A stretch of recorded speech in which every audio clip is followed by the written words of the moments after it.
La Haute École des sciences agronomiques, forestières et alimentaires HAFL. C'est le lieu de travail et d'études de Marie-Hélène Courageau. Cela fait 6 ans qu'elle est à Zollikofen. En 2011, elle a terminé ses études de bachelor en technologie alimentaire. Depuis, elle travaille comme collaboratrice scientifique. Et elle a repris les études, cette fois-ci, pour faire le master en Food, Nutrition and Health. Oui. Hey, salut Marie-Hélène. Salut Gabi. Oui, et toi? Ça va bien, merci. Écoute, j'ai une petite question. Comment ça se fait que tu as étudié ici à l'HAFL? À Zollikofen. Bonne question. Je dois dire qu'à l'époque, et puis je crois que c'est toujours le cas maintenant, c'était le seul endroit où on pouvait étudier la technologie alimentaire d'un bout à l'autre, donc depuis la production jusqu'à la consommation. Ça me plaisait bien. Et puis d'autre part, comme mon père a étudié ici, je savais que c'était une école plutôt sympa et même qu'on pouvait aller manger des glaces au Grauholz depuis l'école. Waouh, ton père il a déjà étudié ici. Bah ouais, Et pourquoi? je sais pas. On peut lui demander. Bah, allons-y. On y va.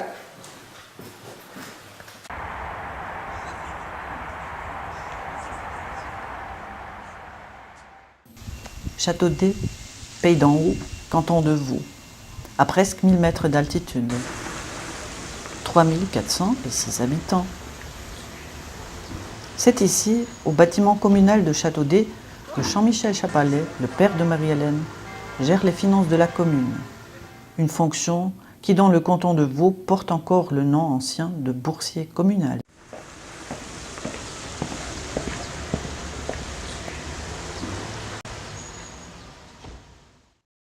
En 1984, vous avez terminé vos études d'agronomie au TEC à Zollikofen. Comment en êtes-vous arrivé à étudier là-bas, près de Berne, venant d'ici? Bon, assez logiquement finalement, parce qu'à l'époque, le tech, c'était la suite logique si on voulait étudier la suite logique à une école d'agriculture. Et puis mon frère a repris le domaine agricole familial, qui était trop petit pour deux. Du coup, j'ai continué et je voulais rester dans le domaine agricole. Donc j'ai continué, c'était pour moi la voie simple et logique à suivre. Et quel était alors votre parcours professionnel? Alors, j'ai commencé comme conseiller technique pour l'alimentation des vaches laitières et puis des bovins à l'engrais. Ça, c'était la première période. Ensuite, ma femme est tombée enceinte, notre première fille. Et puis, on a décidé de revenir au Pays d'en Haut pour le cadre, pour offrir à nos enfants un endroit idyllique pour les élever. Finalement, c'était ça. Et là, j'ai travaillé environ 6 ans dans la machine agricole. Et puis ensuite, je suis retourné en plaine, en fait, où j'ai travaillé d'abord comme chef de segment dans des poudres de lait. Puis dans la même entreprise, par la suite, je suis devenu directeur commercial, d'abord pour la Suisse romande, et puis ensuite pour la Suisse entière.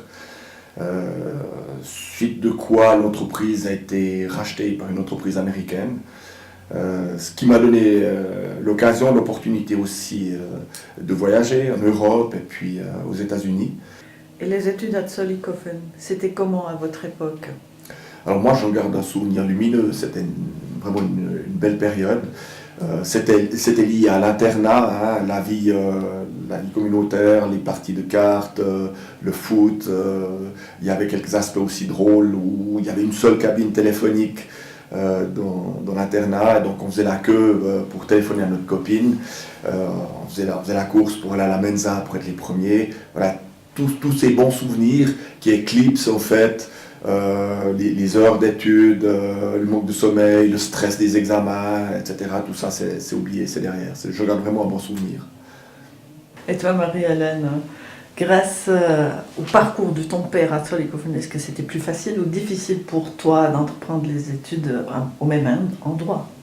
Je pense que c'était plutôt plus facile dans le sens que je connaissais l'école, je savais qu'il en avait gardé un bon souvenir, donc c'était un endroit qui était plutôt sympathique au départ. Et puis il a un peu ouvert la voie, ça j'ai appris plus tard, quand le directeur, M. Bouss, a pris sa retraite, il a retrouvé une lettre signée Jean-Michel Chapalet qui demandait plus de soutien aux étudiants romans. Donc voilà, agi en tant que porte-parole pour les romans qui allaient suivre. Alors, nous avons un agronome avec une fille qui a fait d'autres études à la même haute école. Alors, décidément, chez vous, l'HAFL, c'est une affaire de famille ou pas vraiment? Bon, c'est un petit peu le fruit du hasard, parce qu'en fait, nous, nos enfants, on les a vraiment laissés choisir leur voie, ce qu'ils voulaient faire. La seule chose qu'on leur demandait, finalement, c'est de finir ce qu'ils ont commencé. On entreprend quelque chose, on disait, bon, ok, on va jusqu'au bout. Et finalement, ben, on est content qu'ils aient choisi la bonne voie, quelque part. Et puis sauf que dans mon cas, ça a plutôt marché, parce que je suis toujours à la HAFL. Ça fait bientôt 6 ans maintenant. Puis après, on ne sait jamais, puisque dans la famille, on a aussi des représentants des métiers du bois. Alors, peut-être affaire à suivre.